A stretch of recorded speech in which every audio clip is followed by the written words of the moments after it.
Écoutez, j'aimerais vous remercier pour cette opportunité de vous interviewer.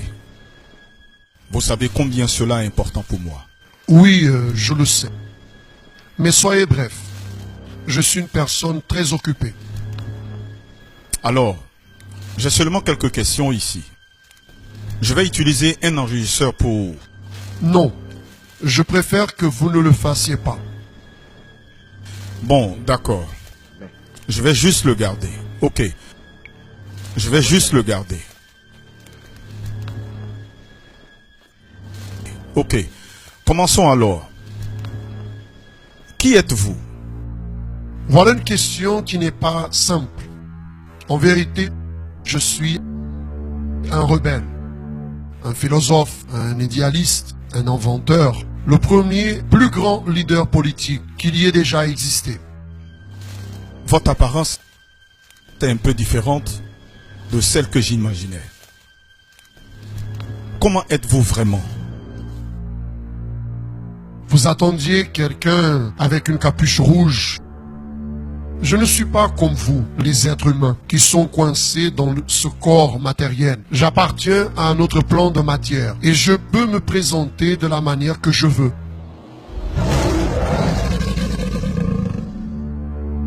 Je peux me montrer comme un ange de lumière, un fantôme, une tentation ou votre frère. Puis-je vous poser une question audacieuse? Quel âge avez-vous? Avez-vous déjà écouté cette musique où quelqu'un dit être né il y a 10 000 ans en arrière?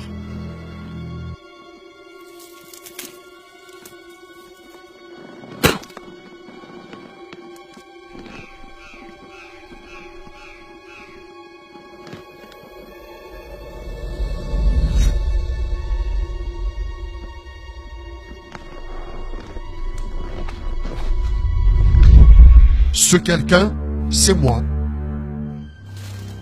Vous fumez? Qui pensez-vous qui a inventé ceci? Excusez-moi, mais comment puis-je savoir que vous ne me mentez pas? N'êtes-vous pas le père du mensonge? Vous lisez la Bible, jeune homme? Non, non. Oui, je sais que vous ne le faites pas. C'est juste une question rhétorique. Les gens exagèrent un peu les choses à mon sujet. Une bonne partie de ce que je dis est vrai. Cependant, discerner la vérité du mensonge, cela vous revient à vous les êtres humains. C'est vous qui choisissez en qui vous voulez croire. Quelle est votre origine? C'est-à-dire, d'où venez-vous? C'est une longue histoire. Mais je suis un gars intelligent. Il suffit de dire que nous deux, nous sommes enfants d'un même père. Des milliers d'années en arrière, j'occupais un poste très important, une position distinguée. Et alors, j'en ai voulu devenir le chef. J'ai fait ma campagne, vous le savez, de politique. Mais cela n'a pas marché. Et du fait d'avoir brisé toutes les règles, moi et mes alliés, nous avons été expulsés de notre père. Nous avons fini ici, sur la terre. Alors, c'est-à-dire qu'il y a d'autres semblables à vous ici? Tellement que vous n'imaginez pas. Des milliers et des milliers.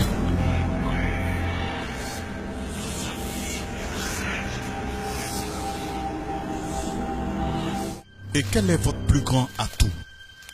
Faire les personnes croire que je n'existe pas. Après tout, personne ne se préoccupe avec un personnage folklorique. Et quel est votre plus grand ennemi?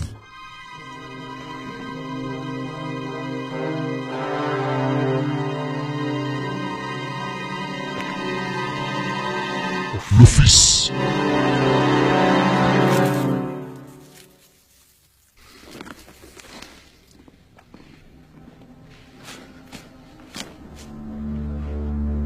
Mais je ne veux pas en parler. D'accord, pas de souci. Alors, répondez-moi, quel est votre plus grand rêve? Être adoré de toutes les personnes, comme le Dieu de ce monde. Pensez-vous vraiment que les personnes vont-elles vous adorer, vous, comme un Dieu? Elles le font déjà. Elles pensent qu'elles adorent Dieu, mais elles adorent de la façon qu'elles le veulent, ou alors elles adorent les choses que j'ai inventées. Mais ni tous sont ainsi. Il y a une petite bande d'individus spéciaux que c'est difficile. Continuez. Quelles sont vos stratégies pour réussir cette adoration? Voyez bien, cette adoration n'est pas toujours très claire. Il suffit que quelqu'un se dévie un peu de la vérité et voilà, automatiquement, il devient mon serviteur. Comment ça? Expliquez. J'ai un abordage différent à chaque type de personne. Premièrement, j'ai besoin de connaître son point faible. Puis, à certains, je fournis la gloire, le pouvoir. Ceci mène à la mort, la misère et à la destruction. Aux pauvres, je fournis des superstitions, de la dépravation, de l'ignorance. Aux riches, j'apporte le luxe, la vanité, la débauche. Les intellectuels sont séduits par l'orgueil, concluant que Dieu n'existe pas, ne savent pas l'expliquer avec leur science limitée. De cette façon, ils finissent par adorer la créature au lieu du Créateur. Les vices, les sports, les feuilletons, les jeux, le travail, les drogues. Finalement, tous restent très occupés pour chercher les choses de Dieu. Et la plupart des personnes se vendent pour si peu. Si peu. Comment arrivez-vous à faire tout ça? Ça, c'est un peu difficile d'expliquer. Je n'ai pas l'accès aux pensées des humains. Mais je suis très observateur. Je peux prévoir les attitudes des personnes, de leurs agissements, mots et réactions. Voyez, personne ne vole au hasard. Un jour, elle passe devant une vitrine, regarde, commente, démontre un intérêt. Et à ce moment-là, je crée une opportunité, une situation. Quelques-uns disent que c'est la tentation. En plus de ça,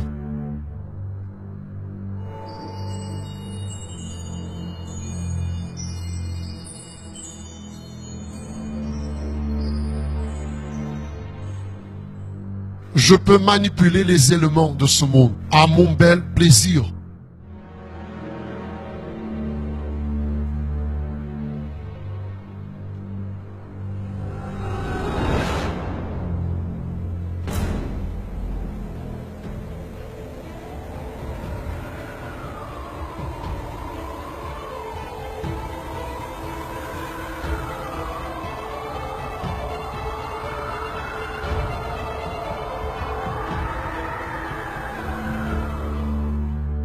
Et puisque je n'appartiens pas au même plan de matière que vous, je ne suis pas donc limité par les lois physiques.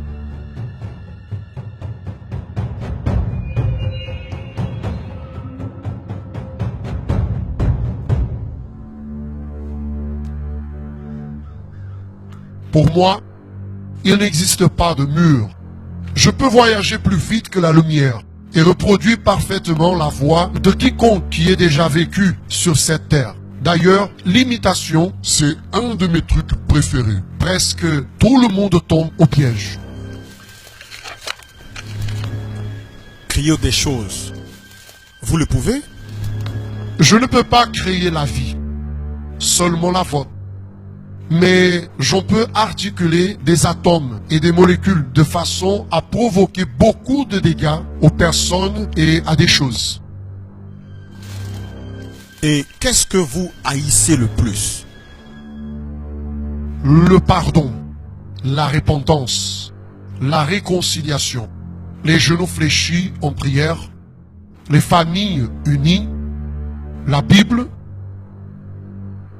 la loi de Dieu et son peuple ici sur terre. Eh bien, d'après ce que j'ai pu comprendre, vous êtes très puissant. Avez-vous peur de quelque chose?